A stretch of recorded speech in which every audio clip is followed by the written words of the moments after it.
আজকে যে আলোচনার বিষয়টা সেটি হচ্ছে একজন আলেমের মর্যাদা ও গুরুত্ব কেমন এবং একজন হাফেজ কোরআনের মর্যাদা এবং গুরুত্ব কেমন। সম্মানিত হাজরিন, একজন আলেমের মর্যাদা এবং গুরুত্ব, স্ট্যাটাস, ফজিলত বর্ণনা করে শেষ করা যাবে না। একজন প্রকৃত আলেমের মর্যাদা, যেভাবে তারা দুনিয়াতেও বাদশাহ, কিয়ামতের দিনও তারা বাদশাহ হবেন, কথা ঠিক কিনা? তারা দুনিয়ার বাদশাহ, আখিরাতেরও বাদশাহ। এজন্য আপনি যদি আপনার সন্তানকে যদি একজন আলেম রাব্বানি হাক্কানি হিসেবে যদি গড়ে তুলতে পারেন, আপনি যতই বার্ধক্য হবেন ওই সন্তানকে বলা লাগবে না বাবা আমার খেদমত করো। ওই সন্তান তার নিজ গর্জে অটোমেটিক্যালি আপনার সেবা যত্ন করবে, আপনার সেবা শুশ্রূষা করবে। সে যেভাবে আপনার কেয়ার করবে, ঠিক অনুভাবে একজন আলেম তার পরিবার, তার সমাজ, তার রাষ্ট্র, তার পারিবারিক জীবন, সামাজিক জীবন, রাজনৈতিক জীবন, আন্তর্জাতিক জীবনেও সে চমৎকার হিসাবে সে গড়ে তুলবে, কথা ঠিক কিনা? এজন্য একজন আলেমের মর্যাদা বলে শেষ করা যাবে না। সম্মানিত হাজরিন, এই পৃথিবীতে আল্লাহ তাআলা যত নবী, রাসূল, পয়গম্বর প্রেরণ করেছেন, প্রত্যেকের মিশন এবং ভিশন ছিল তিনটি। কয়টি? তিনটি: তাওহীদ, রিসালাত, আখিরাত। প্রতিটা নবী রাসূল তার উম্মতদেরকে বুঝিয়েছেন তাওহীদ কি, একাত্মবাদ কি, যে আল্লাহ এক এবং অদ্বিতীয়, তার ইবাদত ছাড়া অন্য কোনো দেবদেবী, কোনো প্রতিমা, কোনো সূর্য, চন্দ্র, গ্রহ তারার পূজা করা যাবে না। প্রত্যেকে এটাই বুঝিয়েছেন তাওহীদ। রিসালাত, এবং তারা যে আল্লাহর পক্ষ থেকে প্রেরিত রাসূল, এটা বোঝানোর জন্য আল্লাহ তাআলা তাদেরকে মুজিজা দান করেছেন। সেই মুজিজা মানুষকে দেখিয়ে দেখে তারা আল্লাহর দিকে ধাবিত করেছেন। আরেকটা দাওয়াত ছিল আখিরাত। কি? আখিরাত। এই দুনিয়ার 50, 60, 70 বছরের জিন্দিগির শেষে আমাদের সবাইকে চলে যেতে হবে একদিন। আর ওই আখিরাতে আমাদেরকে আমাদের এই 50, 60, 70 হায়াতের জিন্দিগির হিসাব আল্লাহ তাআলার কাছে পাই পাই করে দিতে হবে। এটা সমস্ত নবী, রাসূল, পয়গম্বর তাদের উম্মতদেরকে বুঝিয়েছেন। দুনিয়ার জীবন এখানে তোমার শেষ না, বরং মৃত্যুর পরে তোমার শুরু হয়ে যাবে অনন্ত অনাদিকালের হায়াতের শুরু, কথা ঠিক না? মৃত্যু জীবনের পরিসমাপ্তি না, বরং মৃত্যুর মধ্য দিয়ে অনন্ত অনাদিকাল হায়াতের শুরু লগ্ন, কথা ঠিক কিনা? অনেকে মনে করে মৃত্যু শেষ, দূর যা করার করিনি, মরে গেলে শেষ, আরে হে জগতের কি হইব, কেউ কি দেখবো নি, কথা ঠিক কিনা? আরে মৃত্যু মানে শেষ না, মৃত্যু দুনিয়ার হায়াতের সমাপ্তি, কিন্তু মৃত্যুর মধ্য দিয়ে অনন্ত অনাদিকাল হায়াতের শুরু, যার শুরু আছে শেষ নাই। সেখানে আপনাকে যুগ যুগান্তর ধরে আপনাকে পড়ে থাকতে হবে, একাকি আপনাকে পড়ে থাকতে হবে, হিসাব দিতে হবে। এই আখিরাত একদিন কায়েম হয়ে যাবে। তো সমস্ত নবী রাসূল এই কথাগুলো বুঝিয়েছেন। সমস্ত হাজরিন, আমরা জানি আমাদের নবী হচ্ছে সর্বশেষ নবী, তারপর আর কোনো নবী আসিবে না। তারপরেও নবী করিম সাল্লাল্লাহু আলাইহি ওয়াসাল্লাম বলে গেছেন, আমার পরে অনেক ব্যক্তি আসবে যারা নিজেদেরকে নবী দাবি করবে। তার মধ্যেই আমাদের এই ভারতীয় উপমহাদেশে একজন মানুষ, সে তাকে নবী দাবি করেছে। তার নাম হচ্ছে গোলাম আহমদ কাদিয়ানি। নাম কি? গোলাম মির্জা আহমদ কাদিয়ানি। সে বলেছে আমি শেষ নবী। মোহাম্মদ কিসের শেষ নবী? আমি শেষ নবী। নাউজুবিল্লাহ বলেন। আমাকে আল্লাহ তাআলা রিসালাত দান করেছেন। এই বেয়াদবির কারণে আল্লাহ তাআলা তার মৃত্যুটা ওই যে টয়লেটের টাঙ্কির ভিতরে, সে টয়লেটের করতে গিয়ে টাঙ্কির ভিতরে পড়ে ওখানে ময়লার নাকুনি চুবড়ি ডুবে খেয়ে সে তার দুনিয়া থেকে এইভাবে বিদায় হয়েছে। এই জন্য দুনিয়াতে যারা কোরআন সুন্নাহর সাথে, নবী রাসূলদের সাথে বেয়াদবি করবে, আল্লাহ তাআলার এই ফলাফল দুনিয়াতে আল্লাহ কিছুটা হলো দিয়ে দেন। সম্মানিত হাজিরিন, এই নবী করিম সাল্লাল্লাহু আলাইহি ওয়াসাল্লাম দুনিয়াতে আসছেন এবং চলে গেলেন। এই নবী করিম সাল্লাল্লাহু আলাইহি ওয়াসাল্লামের রেখে যাওয়া যে আমানত, যে দায়িত্ব, সেটা কাদেরকে ন্যস্ত করেছেন জানেন? সেটা হচ্ছে আলেম ওলামাদেরকে। কাদেরকে? আলেম ওলামাদেরকে। কারণ এখন তো নবী রাসূল নাই, তো এই নবী রাসূলের রেখে যাওয়া আমানত, যে দায়িত্ব, তাওহীদ, রিসালাত, আখিরাত, এটা কারা বুঝাবে? আলেম ওলামারা। না কোনো ওই যে হিন্দুদের যারা পণ্ডিত, খ্রিস্টানদের যারা খ্রিস্টান, বৌদ্ধ, তারা আমাদেরকে বুঝাবে নাকি? না, কখনো না, নেভার। তো এই জন্য নবী করিম সাল্লাল্লাহু আলাইহি ওয়াসাল্লাম বলেছেন, আল উলামা ওয়ারাসাতুল আম্বিয়া, আলেমগণ হচ্ছেন নবীগণের ওয়ারিশ। পিতা মাতা যেভাবে মৃত্যুবরণ করলে সন্তান যেভাবে ওই সম্পদের ওয়ারিশ হয়, ঠিক আলেম ওলামা হচ্ছে নবীগণের ওয়ারিশ। ওয়ারিশ উত্তরাধিকারী, এটি কোনো চারটিখানি বিষয় না। নবী রাসূলের রেখে যাওয়া আমানত, দায়িত্ব, দাওয়াতি কাজ, তাবলীগের কাজ, এটা আলেমদেরকে দিয়েছেন। অতএব আলেমদের উচিত বসে থাকলে চলবে না। কে কি বলক না বলক, আলেমদের উচিত তাদের দাওয়াতি কাজের মিশন এবং ভিশন, পরিবার থেকে শুরু করে সমাজ, রাষ্ট্র, আন্তর্জাতিক প্রতিটা সেক্টরে তাদেরকে দাওয়াতের বাণী পৌঁছে দেওয়া, কথা ঠিক কিনা? এই জন্য আলেমদের অনেক বড় দায়িত্ব। সম্মানিত হাজির, এখন আলোচনা করব আলেম কত প্রকার। আলেম সাধারণত হচ্ছে দুই প্রকার, একটা হচ্ছে প্রকৃত আলেম, আর একটা হচ্ছে দরবারি আলেম। প্রকৃত আলেমরা কখনো তারা দুনিয়ার কোনো চক্ষু রজ্জুকে, কোনো রাঙ্গা চক্ষে তারা কখনো ভয় করে না। তারা আল্লাহ এবং তার রাসূলের আলাইহি কালিমাতুল্লাহকে উড্ডীমান করার লক্ষ্যে তারা হক এবং আপোষহীন কথা তারা বলে যান, কথা ঠিক কিনা? তারা কখনো পৃথিবীর কোনো রক্তচক্ষুকে ভয় করে না। তারা জানে সঠিক কথা বলতে গেলে ফাঁসি আসবে, তারপরে তারা সঠিক কথা ত্যাগ করে না। আর যারা দরবারে আলেম, তারা সামান্য একটু দুনিয়ার পদবি পাওয়ার জন্য কত কিছু যে করে, কথা ঠিক কিনা? নেত্রীকে তো বলে ফেলছে আনতা জান্নাতিকা, আপনি জান্নাতি, কথা ঠিক কিনা? কি দরকার এত বড় হাওয়া দেওয়ার বলেন? একজন বড় আলেম বলে ফেলছেন আনতা জান্নাতিকা, আপনি জান্নাতি। এত মানুষ মারার পর এত কিছু করছে সেই 2008 সাল থেকে, কি দরকার ছিল কয়েক বছর আগে বলে বিতর্কিত হওয়ার? একজন আলেম বলেছেন এত তেলবাজি করার কি দরকার ছিল? এজন্য দুনিয়া সামান্য পদী পাওয়ার জন্য আপনি যদি তেল মালিশ করেন, কিয়ামতের দিন আপনি দুনিয়াতে অনেক আপনার র্যাঙ্ক, পদমর্যাদা বৃদ্ধি পাবে, কিন্তু আল্লাহর সান্নিধ্যে আপনি মুখ দেখাতে পারবেন না। আলেম আবার দুই ধরনের, একটা হচ্ছে সমাজের দৃষ্টিতে আলেম, আরেকটা হচ্ছে আল্লাহ তাআলার দৃষ্টিতে আলেম। সমাজের দৃষ্টিতে আলেমের অভাব নাই। মাদ্রাসায় পড়লে ওই দাঁড়ি টুপি থাকলে আমরা অনেক সময় বলি আলেম, ও তো আলেম, কিন্তু আল্লাহ দরবার সে আদৌ আলেম না।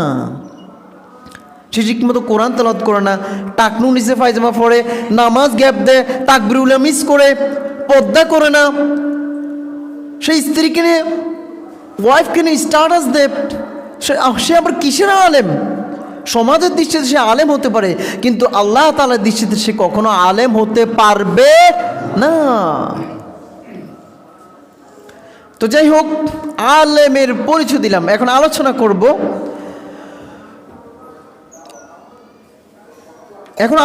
করব একজন আলেমের মর্যাদা কেমন, একজন আলেমের ফজিলত কেমন। নবী করিম সাল্লাল্লাহু আলাইহি ওয়াসাল্লাম হাদিস শরীফের মধ্যে ইরশাদ করেন, ইন্না ফাদলাল আলিমি আলাল আবিদি কাফদলি আলা আদনাকুম ওয়া ফাদলিল আলিমি আলাল আবিদি কাফদলিল কমরি লাইলাতিল বদরি আলা সাইরিল কাওয়াকিব। ও দুনিয়ার ইমানদার আল্লাহর গোলাম, একজন আলেমের মর্যাদা কেমন তোমরা জানো নি? আল্লাহ রাসূল নিজে বলেন, ও আমার সাহাবীরা, তোমাদের চাইতে আমার মর্যাদা যেমন সবচেয়ে বেশি, দুনিয়াতে পৃথিবীর মধ্যে যত আবেদ যারা ইবাদত করে কন্টিনিউ নেক আমল করে তাদেরকে আবেদ বলা হয়। দুনিয়ার মধ্যে পৃথিবীর মধ্যে যত আবেদ জীবিত থাকবে ওই সমস্ত আবেদের চাইতে একজন আলেমের মর্যাদা তত বেশি। বলেন না সুবহানাল্লাহ। যেভাবে ও সাহাবায়ে কেরাম তোমাদের থেকে আমার মর্যাদা যত বেশি, ঠিক পৃথিবীর মধ্যে যত আবেদ ওই জামানা থাকবে ওই জামানার মধ্যে ওই আলেম হবে সর্বশ্রেষ্ঠ জ্ঞানী গুণী এবং মর্যাদার দিক দিয়ে ফজিলতপূর্ণ। বলেন না সুবহানাল্লাহ। শুধু তাই না, নবী করিম সাল্লাল্লাহু আলাইহি সাল্লাম বলেন, ওয়াফাদুলুল আলিমি আলাল আবিদি কাফাদিলিল কমর লাইলাতিল বদরি আলা সাইরিল কাওয়াকিব। আকাশের মধ্যে যত চন্দ্র নক্ষত্র তোমরা দেখো, যত নক্ষত্র দেখো না কেন, সব নক্ষত্র থেকে চাঁদ যেভাবে ফজিলতওয়ালা গুরুত্বপূর্ণ। চাঁদের দাম বেশি না নক্ষত্রের দাম বেশি? কথা বলেন না, কার দাম বেশি? চাঁদের দাম বেশি। যত নক্ষত্র আছে সব নক্ষত্র থেকে যেভাবে চাঁদের ফজিলত বেশি, ও সাহাবায়ে কেরাম তোমরা শুনে রাখো, জামানার মধ্যে যত আবেদ থাকবে যারা কন্টিনিউ ইবাদত করে, ওই আবেদের সমস্ত আবেদের থেকেও একজন আলেমের মর্যাদা তত বেশি। বলেন না সুবহানাল্লাহ। আবেদ কাকে বলে জানেন? যিনি কন্টিনিউ 5 ওয়াক্ত নামাজ পড়েন, তাহাজ্জুদ নামাজ পড়েন, দান সাদকা করেন, কোনো কিছু মিস্টেক করেন না, ওই ব্যক্তিকে বলা আবেদ। একজন আবেদেরও ফজিলত আল্লাহর কাছে অনেক বেশি। কিন্তু রাসূল বলতেছেন ওই জামানা যদি অসংখ্য আবেদ থাকে, হাজার হাজার কোটি কোটি সব আবেদের থেকে একজন আলেমের স্ট্যাটাস মর্যাদা সবচেয়ে বেশি। এই জন্য কোনো ঐতিহাসিক বলেছেন, মাউতুল আলিমি কা মাউতুল আলামিন। একজন আলেমের ইন্তেকাল মানে গোটা বিশ্বজগতের ইন্তেকাল। একজন আলেম যখন চলে যাবে, এই চেয়ার যখন খালি হয়ে যাবে, এই চেয়ারটা আর কখনো ফিল আপ হবে না কি বলেন? এই চেয়ারটা কখনো ফিল আপ হবে না। কত মানুষ দুনিয়াতে আসা আবার চলে যায়। একজন প্রকৃত আলেম যখন দুনিয়া থেকে যখন চলে যায়, ওই সমাজটা কেন জানি একেবারে পঙ্গু হয়ে যায়। ওই সমাজটা, ওই দেশটা, ওই রাষ্ট্রটা কেমন জানি পঙ্গু হয়ে যায়। কথা ঠিক কিনা? একজন আলেমের কথা কাজে কর্মে হুঙ্কারে গোটা মানুষ জাগৃত হতো, কোরআন হাদিস অনুযায়ী চলার চেষ্টা করত। এমন কিছু বাগা বাগা আলেম চলে গেছে কিনা বলেন? শাইখুল হাদিস আল্লামা আজিজ হক সাহেব, তারপরে সারসিনার ফিসাব শাহ মুহিবুল্লাহ, সরমরায় জমিনে সাহিত্য আল্লামা ফজলুল করিম, তারপরে কিছু সে আগস্টের মাসে আগের মাসে আল্লামা সাইদি চলে গিয়েছেন। আগস্টে বিপ্লব ঠিক আগের বছর, কথা ঠিক কিনা? যাদের কথাবার্তা কাজে কর্মে অসংখ্য মানুষ ইসলামের পথে ধাবিত হতো, ওই আলেমরা কি আর কখনো ফিরে আসবে নাকি বলেন? এই জন্য বললাম একজন আলেমের ইন্তেকাল মানে গোটা বিশ্বজগতের ইন্তেকাল। দুনিয়াতে কত মানুষ আসবে যাবে, কিন্তু তাতে কিছু আসে যায় না। একজন আলেম যখন ওই দেশ থেকে ওই গ্রাম থেকে চলে যায়, ওই গ্রামটা কেন জানি শূন্যতা বিরাজমান। কথা ঠিক কিনা? ঠিক একজন ভালো মানুষ যদি সমাজ থেকে যদি চলে যায়, সবাই আক্ষেপ করে, হায় রে সমাজের মানুষগুলো একজন কতই না ভালো মানুষকে হারিয়ে ফেললো, বলে কি বলে না? চাই সে আলেম নাই হোক, বলে কি বলে না? তারপর রাসূল বলেন নিশ্চয় আলেমরা হচ্ছে ওয়ারাসাতুল আম্বিয়া, নবীগণের ওয়ারিস। কাদের ওয়ারিস? নবীগণ। সমস্ত নবীগণ বিনা হিসেবে জান্নাত। ওই নবীগণের সাথে কম্পেয়ার করতেছেন আলেম ওলামাদের সাথে। আলেম ওলামার হচ্ছে নবীগণের ওয়ারিস।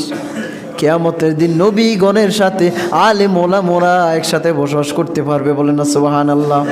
আলেম ওলামাদের হাসর নসর হবে ওই নবী রাসূলদের সাথে।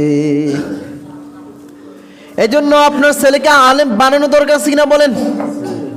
শুধু তাই না, নবী করিম সাল্লাল্লাহু আলাইহি ওয়াসাল্লাম বলেন, ইন্নাল আলিমা লা ইস্তাগফিরু লাহু মান ফিস সামাওয়াতি ওয়া মান ফিল আরদ ওয়াল হিতানু ফি জাওফিল মা। ও জগতের ইমানদার আল্লাহর গোলাম, একজন আলেমের দাম কেমন তোমরা জানোনি? লা ইস্তাগফিরু লাহু মান ফিস সামাওয়াতি ওয়া মান ফিল আরদ, এই আসমান এবং জমিনের মধ্যে যত কীট পতঙ্গ প্রাণীকুল আছে, সব প্রাণীকুল কীট পতঙ্গ ওই আলেমের জন্য, ওই আলেমের ইস্তেগফারের জন্য আল্লাহ তাআলার কাছে দোয়া করে, বলেন না সুবহানাল্লাহ। সমস্ত প্রাণী পক্ষীকুল ওই আলেমের জন্য দোয়া করে, ও আল্লাহ ওই আলেমকে মাফ করে দাও। আপনার জন্য কি করে না বলেন? করে না। এজন্য আপনি আলেম হতে পারেন নাই, দুঃখ নয়, আপনার ছেলেকে আলেম বানানো দরকার ছিল না বলেন? নতুন বছর শুরু হচ্ছে, নিয়ত করেন আপনার সন্তান যদি দুজন হয়, একজনকে মাদ্রাসার শিক্ষায় শিক্ষিত করবেন। পারবেন কি পারবেন না ইনশাআল্লাহ বলেন? শুধু তাই না, নবী করিম সাল্লাল্লাহু আলাইহি ওয়াসাল্লাম বলেছেন, ওয়াল হিতানু ফি জাওফিল মা, সমুদ্রের তলদেশে যে মাছগুলো আছে, গর্তের ভিতরে যে পিপিলিকা আছে, ওই পিপিলিকা থেকে শুরু করে সমুদ্রের মাছগুলো ওই আলেমের জন্য দোয়া করে, বলেন না আল্লাহু আকবার। শুধু তাই না, একজন আলেমকে শয়তান এত বেশি ভয় পায়, হাজার হাজার আবেদ ব্যক্তি যদি ইবাদত করে রাতকে রাত, ওই শয়তান এত বেশি ভয় পায় না। একজন ফকি, একজন আলেম যদি রাত্রি জাগরণ করে, যদি গবেষণা করে, যদি মাসালা রিসার্চ করেন, বের করেন, জাগরণ করে ইবাদত করেন, ওই শয়তান এক রাত্রে আলেমের জাগ্রত থাকার কারণে সবচেয়ে বেশি হতাশ হয়ে যায়। এজন্য রাসূল বলেছেন, তুমি আলেম হতে পারো নাই, সমস্যা নাই, আলেম যেহেতু হতে পারো নাই, দুনিয়া জগতে আলেম হওয়া তোমার কিসমত জোটে নাই, সমস্যা নাই। তোমার কি করতে হবে? রাসূল আমাদেরকে পথ দেখিয়ে দিয়েছেন। আল্লাহ রাসূলের সাহাবী আবু দারদা বলেন, রাসূল বলেন, কুনা আলিমান আও মুতাআল্লিমান আও মুস্তামিআন আও মুহিব্বান ওয়ালা তাকুনিল খামিসা ফাতুহলিকা। তুমি যেহেতু আলেম হতে পারো নাই, তাহলে তোমার কর্তব্য হচ্ছে তুমি আলেমের ছাত্র হও। কি হও? আলেমের ছাত্র হও। আলেম কি বলে ওই কথাটাকে শুনে আমল করা। যেহেতু আলেম হতে পারো নাই, এই জন্য আল্লাহ রাসূল বলেছেন, তাহলে তুমি আলেমের ছাত্র হয়ে যাও, আলেমের সান্নিধ্য লাভ করো, কিছু জ্ঞান লাভ করো। কোরআন শরীফ পড়তে জানো না, তার কাছে কোরআন শরীফ শিখো। তার কাছে তোমার 4-5টা সূরা শুদ্ধ নয়, তার কাছে এসে ওই তুমি 4-5টা সূরা শুদ্ধ করো, আলেমের ছাত্র হয়ে যাও। তারপর রাসূল বলেছেন, আও মুত্তাবিআন, অথবা আলেমকে ফলো করো, ফলোয়ার হয়ে যাও, আলেমের ফলোয়ার হয়ে যাও, আলেমকে ফলো করো। আলেম যে কথাগুলো বলে ওই কথাগুলো মানার চেষ্টা করো, আর যে কথাগুলো করা থেকে নিষেধ করেন ওই কথাগুলোকে বর্জন করো। ইনশাল্লাহ আমরা পারবো কি পারবো না? আলেম যে কথাগুলো বলে ওই কথাগুলো ফলো করার চেষ্টা করো। আও মুত্তাবিআন, অথবা আলেমের ফলোয়ার হয়ে যাও।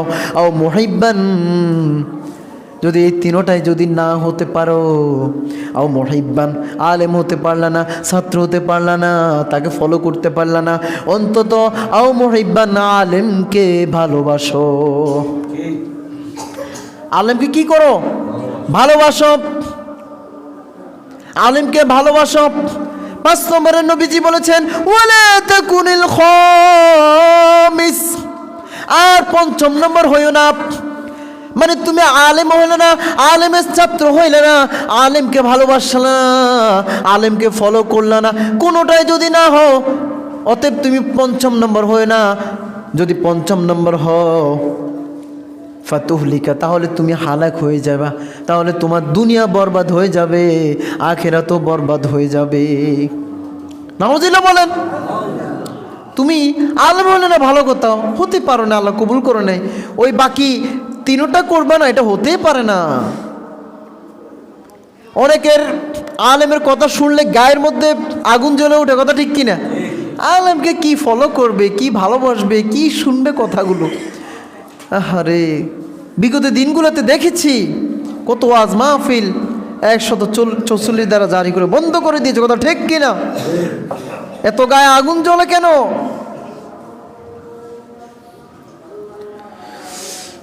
এই জন্য আমরা যদি আলেমকে ভালোবাসি তাহলে কি লাভ?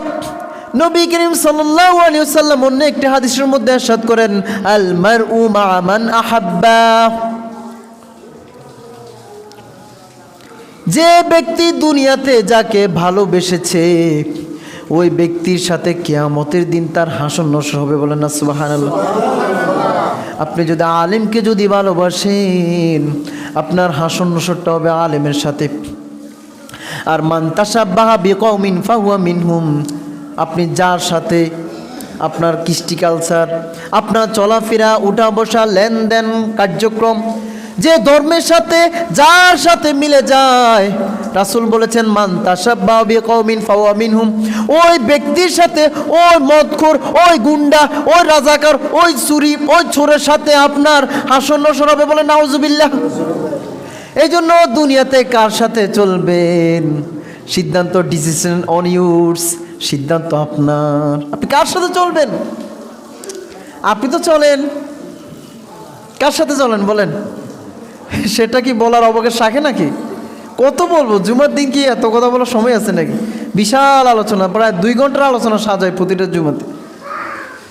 তো যাই হোক, এজন্য হেদায়েত পাওয়ার জন্য এটাই যথেষ্ট। দুনিয়াতে আপনি যাকে ভালোবাসেন কিয়ামতের দিন তার সাথে আপনার হাসর নসর হবে, এই কথাটাও হৃদয়ের মধ্যে ঢুকান, আর কিছু লাগবে না। শুধু তাই না, রাসূল বলেছেন আলেমকে ভালোবাসো। আলেমকে ভালোবাসলে কি লাভ? কি লাভ শুনলে অবাক হয়ে যাবেন। কিয়ামতের দিন অনেক ব্যক্তি জাহান্নামের আসামি হয়ে যাবে। রাসূল বলেন আলেম যখন জান্নাতের দিকে যখন রওনা করবে তখন অনেক মুসল্লি, অনেক মানুষ আলেমকে ধরে বসবে। দুনিয়াতে, ও হুজুর দুনিয়াতে আমি আপনাকে ভালোবাসতাম, ভালোবেসে আপনাকে 1 গ্লাস পানি পান করিয়েছি, আমি আপনাকে সামান্য কিছু টাকা হাদিয়ে দিয়েছি, আপনার উপকার করেছি। এই কথাগুলো আমার কথা না, এটা ডাইরেক্ট হাদিসের ইবারত। হুজুর দুনিয়াতে আমি আপনাকে 1 গ্লাস পানি পান করিয়েছি, আজকে তো আমি জাহান্নামের আসামি হয়ে গিয়েছি, আমার জন্য আপনি চাইলে কিছু করুন। তখন কিয়ামতের দিন আল্লাহ তাআলা হক্কানে আলেম যারা তাদেরকে ওই যে অথরিটি দিয়ে দিবেন। হাফেজদের বিষয় বলা হয়েছে 10 জন, আর আলেমদের বিষয় অগণিত অগণিত অগণিত, বলেন না সুবহানাল্লাহ। বলা হবে যাদের জাহান্নাম ওয়াজিব হয়ে গিয়েছে তাদেরকে সুপারিশ করিয়ে করিয়ে ওই আলেমরা জান্নাতে প্রবেশ করে দিবেন, বলেন না আল্লাহু আকবার। ওই মুসল্লিরা, ওই মানুষগুলো যখন ধরে বসবে আলেমদেরকে, তখন আলেমরা আল্লাহকে বলবে, কি বলবো জানেন? ও আল্লাহ, আপনার জান্নাতে যাব না, আপনার জান্নাতে যাওয়া থেকে আমরা বিরত থাকলাম। কেন কেন? ও আল্লাহ, দুনিয়াতে অমুক ব্যক্তি আমাকে ভালোবেসেছে, আমার খোঁজ খবর রেখেছে, অনেক গালিমন্দ অন্য সম্প্রদায়ের লোকরা করতো, অন্য দলের লোকরা করতো, আমি প্রোটেকশন দিয়েছি। তখন ও আলেম বলবে সে আমাকে রক্ষা করেছে। ও আল্লাহ, আজকে যদি জান্নাতে যেতে হয় ওই মুসল্লিকে নিয়ে, ওই বান্দাকে নিয়ে আমি জান্নাতে যাব। তখন আল্লাহ তাআলা অথরিটি দিয়ে দেবেন, বলেন আল্লাহু আকবার। আর যারা আলেমকে বাঁশ দিয়েছে, কি দিয়েছে? বাঁশ। কি বাঁশ বলেন? অনেক বাঁশ, অনেক রকম বাঁশ আছে না? আপনি সেদিন বলবেন আরে আমি তো আপনার মুসল্লি ছিলাম, আমি তো আপনার পরিচিতি ছিলাম, আপনি আমার জন্য আজকে সুপারিশ করেন না। আলেম কি করবে সেদিন? কখনো না, এবার কখনো না, করবে না। এই জন্য আলেমদেরকে ভালোবাসা দরকার, আছে কিনা বলেন? আলেমদের মর্যাদা কেমন? দুনিয়াতে কিয়ামতের দিন সবার বিচার হবে প্রকাশ্য। কি হবে? প্রকাশ্যভাবে। কিন্তু আলেম যারা তাদের বিচার হবে পর্দার আড়ালে। বলেন না আল্লাহু আকবার। ইয়া মাশার উলামা তামাইয়াজু, ও আলেম সম্প্রদায় তোমরা একসাথে হয়ে যাও, তোমরা পর্দার ভিতরে ঢুকে যাও। তোমাদেরকে আমি নবুয়তের ইলম দান করেছি, তোমরা নবী রেখে যাওয়া আমানতকে বান্দাদের মাঝে ছড়িয়ে ছিটিয়ে দিয়েছিলা। তোমরা মানুষদেরকে দাওয়াত দিয়েছ, কত কষ্ট করেছ। আমার বিধান এই নয় যে তোমরা দুনিয়া থাকালীন সময় কষ্ট করেছ, আমার বিধান এই নয় যে আজকে তোমাদেরও বিচার সবার সামনে করব। ও আলেমরা, তোমাদের বিচার আমি সেপারেটলি করব, আলাদা করব। আমার জাতের কসম, আজকে এই দিনে তোমাদের সবাইকে আমি জান্নাতে প্রবেশ করব। বলেন না আল্লাহু আকবার। আলেমদের বিচার হবে কিয়ামতের দিন পর্দার আড়ালে। এই জন্য আলেমদের ফজিলত কম না বেশি বলে?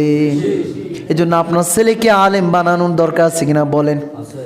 আগামী ওই যে কি কয়েক সপ্তাহ পরে শুরু হয়ে যাবে 2025 সাল। আপনারা তো মনে করেন আলেম বানালে কী লাভ? দূর আলেম বানাই কী লাভ? ঠিক মতো খাইতে পারতো না, চলতে পারতো না, বউ চালাতে পারতো না, আমার কিছু দিতে পারতো না। কথা ঠিক কিনা? এরকম ধারণা আছে কিনা বলেন? আহা, দুনিয়া থাকালীন সময়ে যদি আপনি আপনার সন্তানকে যদি আলেম বানান, হয়তো আপনার চাহিদা পূর্ণ করতে পারবে না পরিপূর্ণ, যেহেতু আলেমদের একটু অভাবে বেশি আপনারা জানেন। পরিপূর্ণ হয়তো চাহিদা না মেটাতে পারলেও কিন্তু আপনার সেবা শুশ্রূষা কমতি করবে না। বলা কথা ঠিক কিনা? আপনার সেবা শুশ্রূষা করে যাবে। ওই যে অনেক ব্যক্তির বাপ থাকে বাংলাদেশে, ছেলে মেয়ে বউ সন্তান সবাই থাকে লন্ডন আমেরিকাতে, মাসে মাসে অনেক হাজার হাজার টাকা পাঠায়, কিন্তু ওই বাপ তো কোনো খুশি নাকি? কামের মেয়েকে 5,000 10,000 টাকা দিল, ওই মেয়ে কতটুকু সেবা করবে? কথা ঠিক কিনা? যত টাকা দেন কিন্তু সে আত্মতৃপ্তি বোধ করবে না। কথা ঠিক কিনা? এই জন্য সন্তানকে আলেম বানান। আপনাকে পরিপূর্ণ 100% চাহিদা পূরণ না করতেও পারলেও আপনাকে সে যত্ন করা থেকে দূরে ঠেলে যাবে না, দূর সরে যাবে না, আপনাকেও যে বৃদ্ধাশ্রমে পাঠাবে না। কথা ঠিক কিনা? ওই আলেম আপনার সেবা যত্ন করবে। এই জন্য আলেম বানালে, আলেম যারা হয় আপনারা দেখছেন কিনা কোনো আলেম খরাত খুঁজতে দেখছেন কিনা বলেন? তাদেরকে আল্লাহ তাআলা রক্ষা করেন, অল্পের মধ্যে আল্লাহ তাআলা তাদেরকে বরকত দান করেন। এই জন্য অনেক বাদাইম্যা আছে, অনেক ব্যক্তি আছে, আপনি যখন কেনাকাটা করতে যাবেন, যদি পাঞ্জাবি পায়জামা দেখে, এই হুজুর সরেন যান সরেন। আর যদি ফ্যান শার্ট দেখে, আসুন ভাই কি লাগবে sir, hello how are you, কি লাগবে স্যার, আসেন বসেন। আরে বাপরে, ফ্যান শার্ট দেখলে একবারে, ফ্যান শার্ট দেখলে মানে কি ভদ্রতা, স্যার আপনার কি লাগবে, আসুন বসুন, চেয়ার দিয়ে দেব। আর অনেক পায়জামা দেখলে, এই হুজুর যান সরেন, গেঞ্জি আসেনি, আছে না নাই। আরে কথা ঠিক কিনা? এইভাবে অসংখ্য উদাহরণ, আর কি একটা দিলাম জাস্ট। কয়টা উদাহরণ দিব বলেন?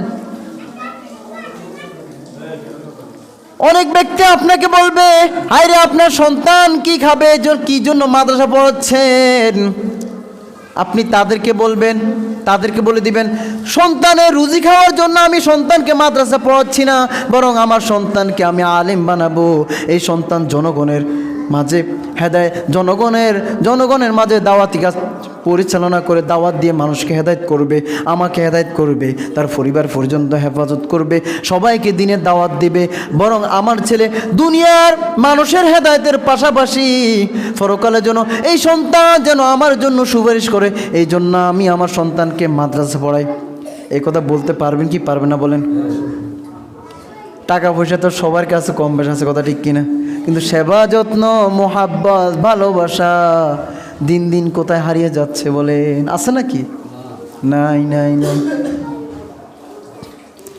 টাকা আছে কিন্তু মোহাব্বত নাই। ঘরের মধ্যে মিল মোহাব্বত আসেনি বলেন? নাই।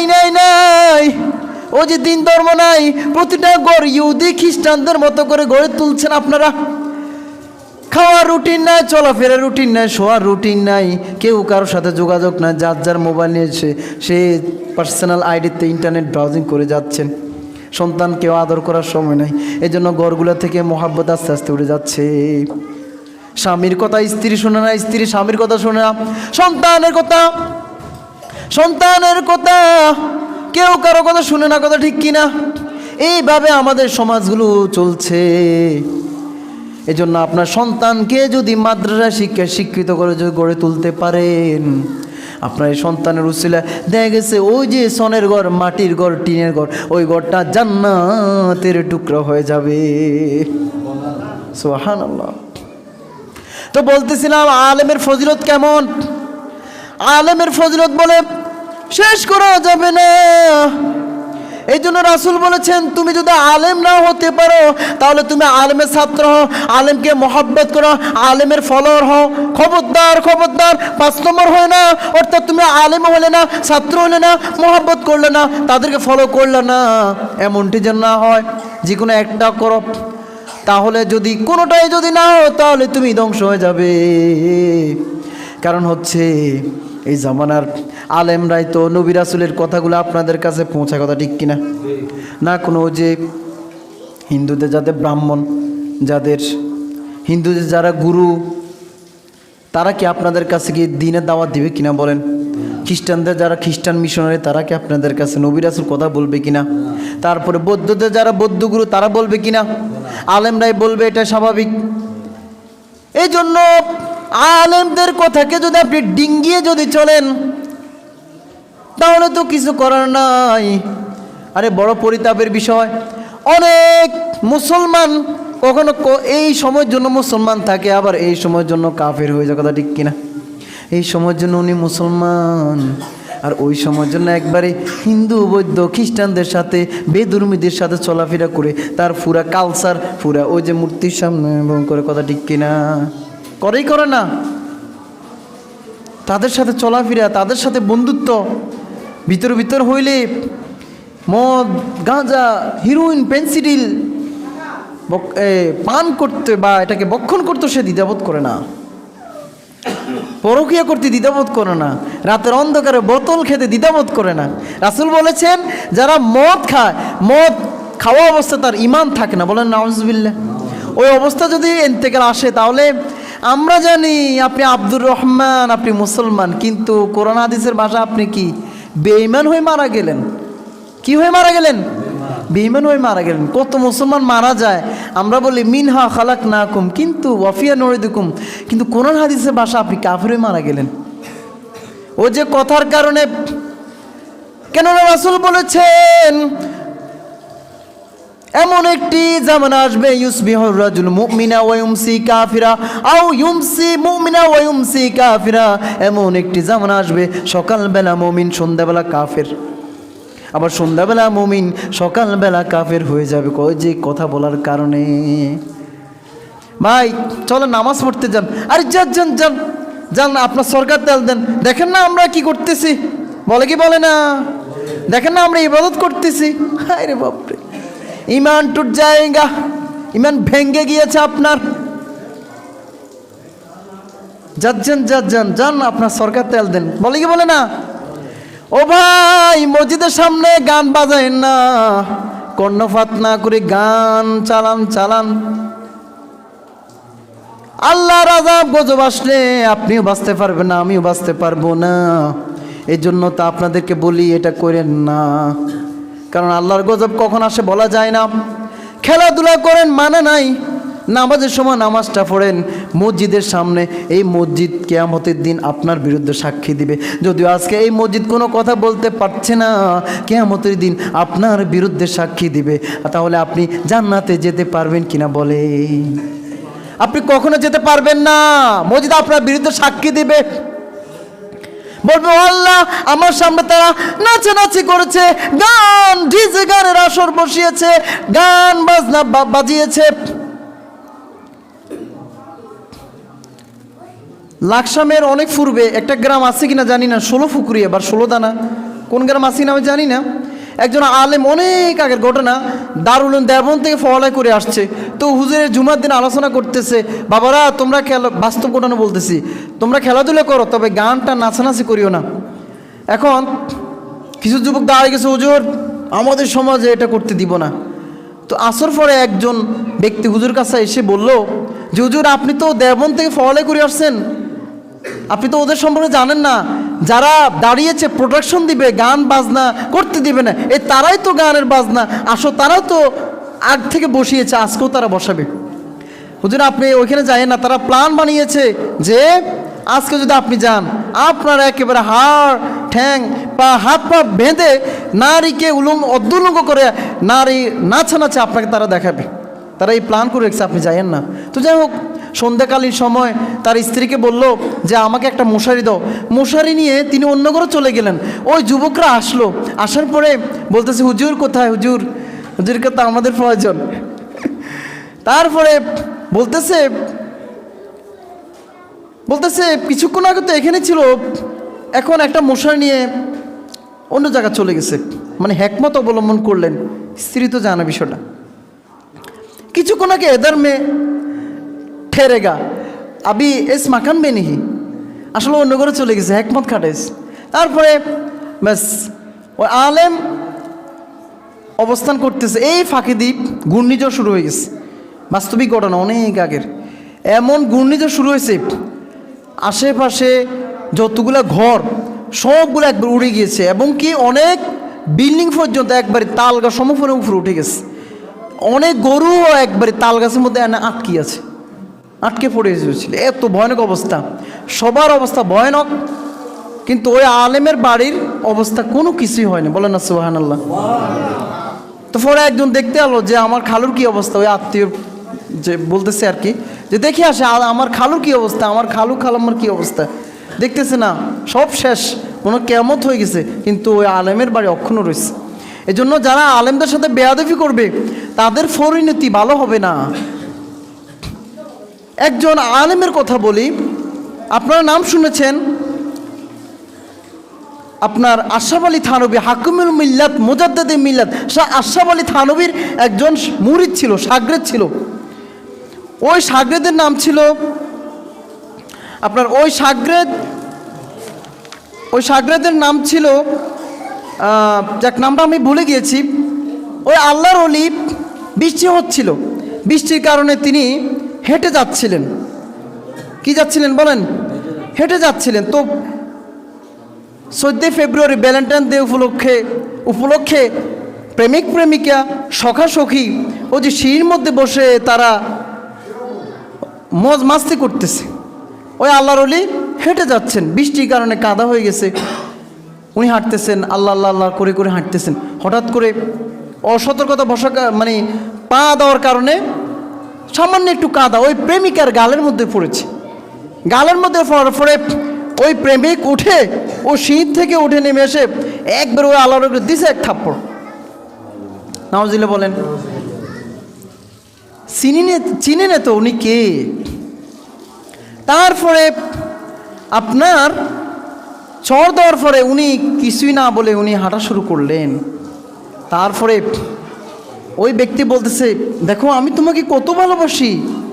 আরে কি মুরব্বী, কি বুড়ো লোক, দেখো তোমার গালের মধ্যে সামান্য একটু কাদার ছিটা ফোটা পড়েছে, আমি এটা সহ্য করতে পারি না, দেখো আমি তোমাকে কত ভালোবাসি, গায়ের মধ্যে মুছে দিচ্ছে। আর এটা বলতেছে, তা আলেম তো চলে যাচ্ছেন, তো মুছে দেওয়ার পরে বলতেছে চলো আমরা বাসায় উঠি। সেই উপর উঠতেছে হঠাৎ করে তপস করে সিঁড়ি থেকে পড়ে সাথে সাথে ইন্তেকাল করেছে। তারপরে সবাই মিলে আলেমকে দৌড়ল, আপনি কি জাদু দিলেন, আপনি কি জাদু মন্ত্র দিলেন, আপনি তরু তাজা একটা প্রাণকে আপনি কেড়ে নিলেন। এমন তারা দোষ কথা, এখন আমি তো কিছু করি না, আমার কি দোষ, আমি তো কিছুই বলিনি, কিছুই করিনি। সবাই ধরছে, জবরদস্তি করার পর ওই আল্লাহর ওলি বললেন দেখো প্রেমিকের গায়ে কাঁদা পড়ার কারণে ওই প্রেমিক আমাকে থাপ্পড় দিয়েছে। যদিও নাকি আমি দুনিয়াতে চলাফেরা করি, ঠিক আমারও একজন প্রেমিক আছে, যে প্রেমিক আসমানে বসবাস করে। ওই প্রেমিক এটা সহ্য করতে পারেন নাই, এই জন্য সাথে সাথে অ্যাকশন নিয়েছে। বাবা আমার দোষ না, আমি কোনো অ্যাকশন নিই, বলেন আল্লাহু আকবার। আমারও একজন প্রেমিক আছে, আসমানে বসবাস করে। এই জন্য আলেমদের কথাকে ডিঙ্গিয়ে চলবেন না। আলেম ছোট হোক বড় হোক কিছু এতে আসে যায় না, কিন্তু আলেম যে কথাগুলো বলেন তার কি নিজ থেকে বানিয়ে কোনো কথা বলেন নাকি আল্লাহ এবং তার রাসূলের কথা বলেন? আল্লাহ এবং তার রাসূলের কথা বলেন। এজন্য আপনারাও একটু সতর্ক থাকবেন। তো যাই হোক, সময় তো শেষ পর্যায়ে, আপনারাও আসছেন লেটে, শীতকাল। তো যাই হোক, আমরা আলোচনা দীর্ঘায়িত করব না। যে কথাগুলো বললাম, সর্বশেষ যে কথাটা আমি বলতে চাই সেটা হচ্ছে আল্লাহ তাআলা যেন আমরা যেন আমাদের সন্তানদেরকে যেন আলেম বানাতে পারি, যেন প্রাথমিক শিক্ষা যেন মাদ্রাসা শিক্ষা শিক্ষিত করে যদি গড়ে তুলতে পারি, ইনশাল্লাহ আপনি তাকে ডাক্তার বানান, ডক্টর বানান, বিসিএস ক্যাডার বানান, ওসি, ডিসি, এসপি, সাংবাদিক, দার্শনিক, বুদ্ধিজীবী, কবি, সাহিত্যিক, আমাদের কোনো আপত্তি নাই। যদি প্রাথমিক শিক্ষা যদি ধর্মীয় শিক্ষা হয়, কোরআনী শিক্ষা হয়, তাহলে আশা করা যায় সে কখনো কলমের খোঁচা কোটি টাকা লুটপাট করবে না। কথা ঠিক কিনা? কোনো মুরব্বীকে সে অসম্মান করবে না, কোনো পুকুর চুরি করবে না, কোনো দেশের সম্পদ আত্মসাৎ করবে না, ইনশাল্লাহ। তো যাই হোক, বছর শুরু হতে যাচ্ছে, আমরা যেন আমাদের সন্তানকে যেন মাদ্রাসা শিক্ষায় শিক্ষিত করতে পারি, আলেম বানাতে পারি, এই আশাবাদ ব্যক্ত রেখে আমি আমার সংক্ষিপ্ত আলোচনা শেষ করতে যাচ্ছি। ওয়া আখিরু দাওয়ানা রাব্বিল আলামিন। আসসালামু আলাইকুম ওয়া রাহমাতুল্লাহি ওয়া বারাকাতুহু।